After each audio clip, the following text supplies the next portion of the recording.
ప్రభుత్వ భూములో ఇల్లు కట్టుకున్న వాళ్ళు కావచ్చు, లేకుంటే అక్కడ నివాసం ఉన్న వాళ్ళు కావచ్చు, గత కొంతకాలంగా వాళ్ళు అక్కడ నివసిస్తున్నట్టయితే 125 గజాల లోపు కనుక ఎవరికైనా ఉండి ఉంటే ఆ యొక్క దాన్ని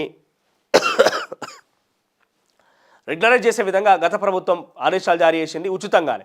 అయితే కొన్ని రోజుల తర్వాత జియో 59 తీసుకొచ్చి కొంత రుసుము చెల్లించి, కొంత డబ్బు చెల్లించి మార్కెట్ వాల్యూ ప్రకారంగా ప్రభుత్వం నిర్దించినటువంటి ఆ మార్కెట్ వాల్యూ ప్రకారంగా డబ్బు చెల్లిస్తే అది రెగ్యులరైజ్ అవుతుంది.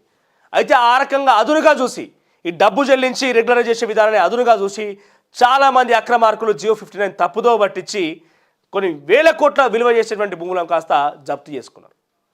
వేల కోట్ల భూములు, ఒకటి రెండు కాదు, వేల కోట్ల విలువ చేసేటువంటి భూములని తక్కువ ధరకే జప్తు చేసుకొని రెగ్యులరైజ్ చేసుకునే ప్రయత్నం చేశారు. ఇప్పుడు కొత్త ప్రభుత్వం వచ్చినాక ఏమైంది, ఆ భూముల్లో నిర్మాణాలకు అనుమతులు ఇవ్వద్దు, ఆ భూములలో ఏమైంది, ఆ నిర్మాణాలకు అనుమతులు ఇవ్వదని చెప్పి కొత్త ప్రభుత్వం ఆదేశాలు జారీ చేసింది.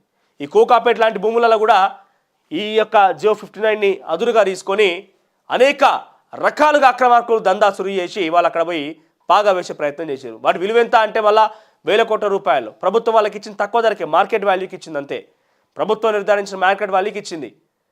సో అట్లా ఏం చేశారు, చాలామంది 125 గజాలు చొప్పున కొంతమంది అక్కడ వాళ్ళు కొంత రుసుము చెల్లించి ప్రభుత్వాన్ని సేకరించి వాళ్ళు తిరిగి మళ్ళా ఒక వెంచర్గా ఏర్పాటు చేసుకుంటున్నారు. అక్రమాలు చేసింది కాకుండా అక్రమాల నుంచి మళ్ళీ ధనార్జన ధ్యేయంగా మళ్ళీ వెంచర్లు చేసుకొని మళ్ళీ దాన్ని ఇల్లు తక్కువ ధర కొనుక్కొని ప్రభుత్వం నుంచి ఎక్కువ ధరకు వెంచర్ రూపంలో అమ్ముకునే ప్రయత్నం జరుగుతుంది. సో నిర్మాణాలను నిలిపివేయాలంటగా రాష్ట్ర ప్రభుత్వం ఆదేశాలు జారీ చేసింది జియో 59కి సంబంధించి. అమరావతి విషయానికి వస్తే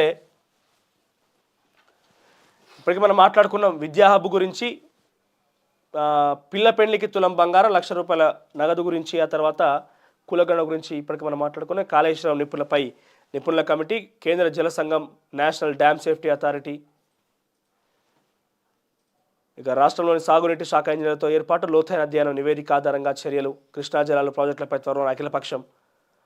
సో బీఆర్ఎస్ హయాంలో ఏం చేశారని చర్చిద్దాం. నీటిపారుదల శాఖపై సమీక్షలో సీఎం రేవంత్ రెడ్డి. ఇక కృష్ణా జలాల కేఆర్ఎంబీ విషయంలో అఖిలపక్షం ఏర్పాటు చేస్తారట త్వరలో.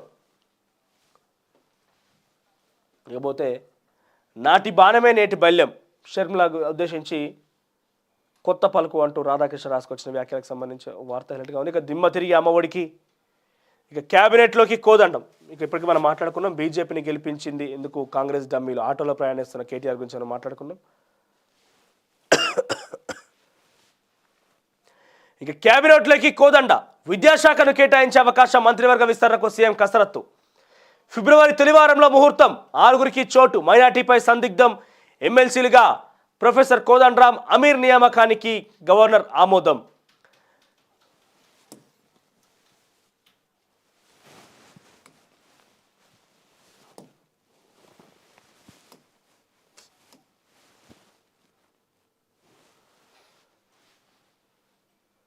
ఇక తెలంగాణ ఉద్యమ సారథి టీజేఎస్ చీఫ్ ఎమ్మెల్సీగా నామినేట్ అయిన కోదండరామ్ను మంత్రివర్గంలోకి తీసుకునే ఆలోచనలో సీఎం రేవంత్ రెడ్డి ఉన్నట్టు తెలుస్తోంది.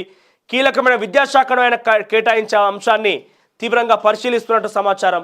బడ్జెట్ సమావేశాల్లోపు పూర్తి స్థాయిలో మంత్రివర్గాన్ని విస్తరించేందుకు సీఎం కసరత్తు చేస్తున్నారని చెబుతున్నారు. ఈ నెలాఖరులోపు కసరత్తు పూర్తి చేసి ఆమోదం కోసం అధిష్టానానికి పంపనున్నారు. ఇక అధిష్టాన ఆమోదంతో ఫిబ్రవరి తొలి వారంలో ఆయన క్యాబినెట్ తన క్యాబినెట్ను పూర్తి స్థాయిలో విస్తరించనున్నట్లు పార్టీలో ప్రచారం జరుగుతోంది.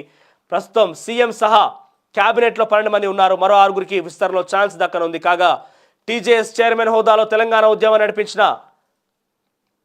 టీజేఏసీ చైర్మన్ హోదాలో తెలంగాణ ఉద్యమాన్ని నడిపించిన కోదండరామ్ను రాష్ట్రం ఏర్పడి బీఆర్ఎస్ అధికారంలోకి వచ్చాక కేసీఆర్ దూరం పెట్టిన సంగతి తెలిసిందే. గత అసెంబ్లీ ఎన్నికల సందర్భంగా కాంగ్రెస్కు బేషరతుగా మద్దతు ప్రకటించిన కోదండరామ్ను పార్టీ అధికారంలోకి వచ్చిన తర్వాత మంచి అవకాశాలు ఇచ్చేందుకు ముందు కొనసాగుతున్నట్ట. ఇక రేపటి రోజున విద్యాశాఖ మంత్రిగా కోదండరామ్కి అవకాశం ఇచ్చే ఒక సందర్భం కనిపిస్తున్నట్టుగా ఒక వార్త హైలైట్గా ఉంది. డెఫినెట్గా అన్ని రకాలుగా అర్హత ఉంది ఆయనకి.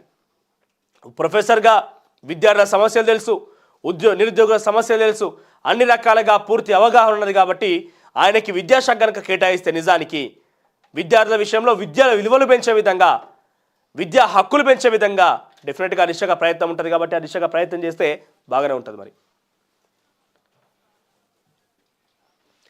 ఇక ధరణి సమస్య